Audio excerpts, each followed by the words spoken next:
Imaginez un instant que 2025 soit l'année où vous cessez de subir les aléas de la vie. Que diriez-vous si vous pouviez affronter chaque obstacle avec calme, chaque défi avec résilience et chaque échec avec gratitude? C'est exactement ce que propose le stoïcisme, une philosophie vieille de plus de 2000 ans, mais toujours d'actualité. Laissez-moi vous raconter l'histoire de Zénon de Citium, le fondateur du stoïcisme. Il était un riche marchand, jusqu'au jour où il perdit tout dans un naufrage. En cherchant refuge à Athènes, il trouva la philosophie. Ce qu'il apprit transforma sa vie et donna naissance à une école de pensée qui a inspiré des millions de personnes, de Marc Aurèle à des leaders modernes. Et si cette philosophie pouvait aussi transformer votre vie? Aujourd'hui, je vais vous dévoiler 10 habitudes stoïciennes qui peuvent faire de 2025 votre meilleure année. Prenez un carnet et notez-les, car elles pourraient bien changer votre quotidien. Allons-y. Habitude 1. Se concentrer sur ce qui dépend de nous. Le stoïcisme repose sur une idée fondamentale. Il existe 2 catégories de choses dans la vie. Celles que nous contrôlons et celles que nous ne contrôlons pas. Marc Aurèle disait « Tu as pouvoir sur ton esprit, pas sur les événements extérieurs. Réalise cela et tu trouveras la force. » Prenez l'exemple d'une réunion de travail tendue. Vous ne pouvez pas contrôler l'humeur de vos collègues, mais vous pouvez contrôler votre attitude, vos paroles et votre niveau de préparation. Cette simple distinction peut réduire considérablement le stress. Exercice pratique. La prochaine fois que vous êtes confronté à une situation difficile, posez-vous cette question. Cela dépend-il de moi? Si ce n'est pas le cas, concentrez-vous sur ce que vous pouvez réellement changer. Habitude 2. Commencez chaque journée avec une réflexion matinale. Les stoïciens avaient une pratique appelée le praemeditatio malorum, qui consiste à anticiper les obstacles de la journée et à s'y préparer mentalement. Sénèque écrivait « Le sage n'est jamais surpris par les événements car il les a déjà envisagés. » Imaginez que vous ayez une grosse présentation au travail. Avant même de commencer votre journée, visualisez les éventuels défis. Une question difficile, un problème technique ou un retard imprévu. En anticipant ces scénarios, vous serez mieux préparé à les affronter sans stress. Exercice. Prenez 5 minutes chaque matin pour réfléchir aux défis possibles de votre journée. Notez-les et imaginez comment y répondre avec calme et contrôle. Habitude 3. Cultivez la gratitude. Même dans les moments difficiles, les stoïciens trouvaient des raisons d'être reconnaissants. Marc Aurèle écrivait « Commence chaque journée en te disant « Je suis reconnaissant d'être vivant, de respirer et d'avoir cette opportunité de faire le bien. » Prenez l'exemple de Viktor Frankl, survivant des camps de concentration. Dans son livre « Man's Search for Meaning », il explique que même dans les pires conditions, il trouvait des raisons de continuer, comme un rayon de soleil ou un moment de calme. Exercice pratique. Chaque soir, notez 3 choses pour lesquelles vous êtes reconnaissant. Même si c'est aussi simple qu'un bon repas ou un sourire reçu, cela peut transformer votre perspective. Habitude 4. Pratiquez la modération.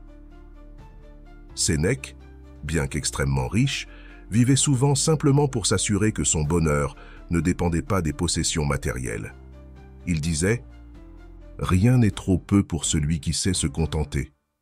Aujourd'hui, dans une société de surconsommation, cette idée est plus pertinente que jamais. Trop souvent, nous cherchons le bonheur dans les objets, les distractions ou les plaisirs éphémères, mais cela ne nous apporte qu'une satisfaction temporaire. Voici un exemple concret. Essayez de passer une journée sans acheter quoi que ce soit d'inutile. Observez comment cela affecte votre humeur et votre niveau de satisfaction. Habitude 5. Prendre du recul face aux émotions. Les émotions sont naturelles, mais les stoïciens croyaient qu'il ne fallait pas leur permettre de gouverner nos actions. Épictète disait « Ce n'est pas ce qui t'arrive qui te dérange, mais la manière dont tu interprètes ce qui t'arrive. Prenons l'exemple d'Abraham Lincoln.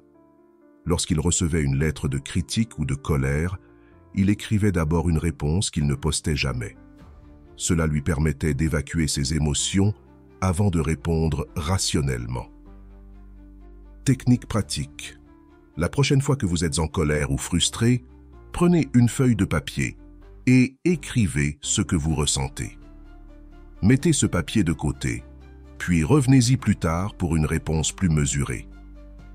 Habitude 6. Accepter les imprévus avec amor fati.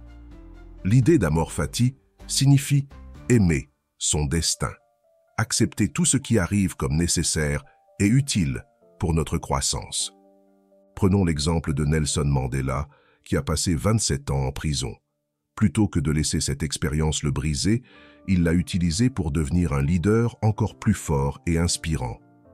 Marc Aurèle disait « Ce qui se produit pour une raison, et cette raison est là pour moi. » Exercice à faire.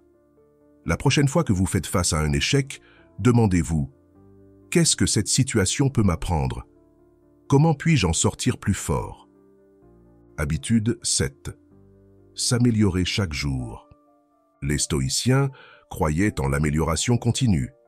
Chaque jour est une opportunité de progresser, même d'un tout petit pas. Marc Aurèle écrivait « Ne perds plus de temps à débattre de ce que devrait être un homme bon, sois-en un. » Prenez l'exemple de Benjamin Franklin, qui tenait un journal quotidien où il évaluait ses progrès sur 13 vertus, comme la tempérance et l'humilité. Voici votre exercice. Choisissez une habitude que vous voulez développer et suivez vos progrès chaque jour. Cela peut être aussi simple que boire plus d'eau ou lire 10 pages d'un livre.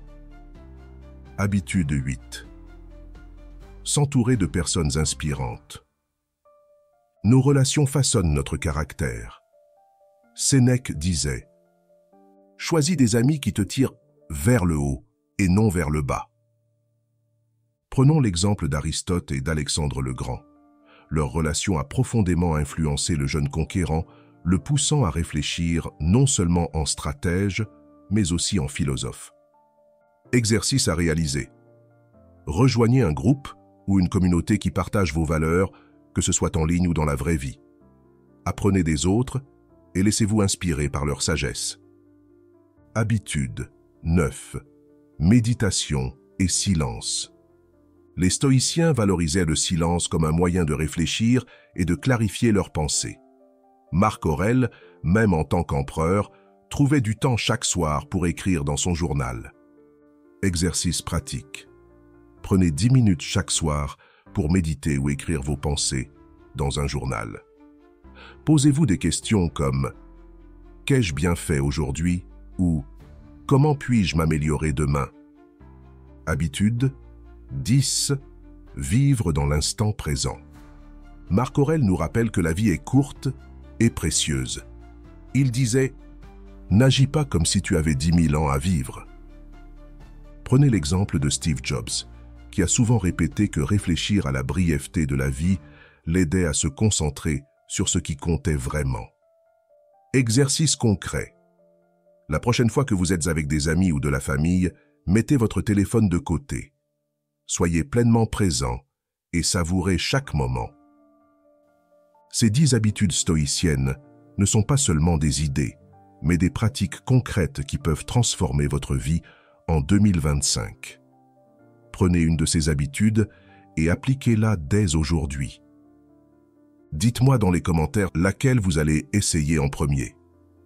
Et si cette vidéo vous a inspiré, pensez à la partager et à vous abonner pour plus de contenu sur le stoïcisme. Comme le disait Sénèque, la vie est longue si nous savons l'utiliser. Merci d'avoir regardé et à bientôt sur Stoic Mindset.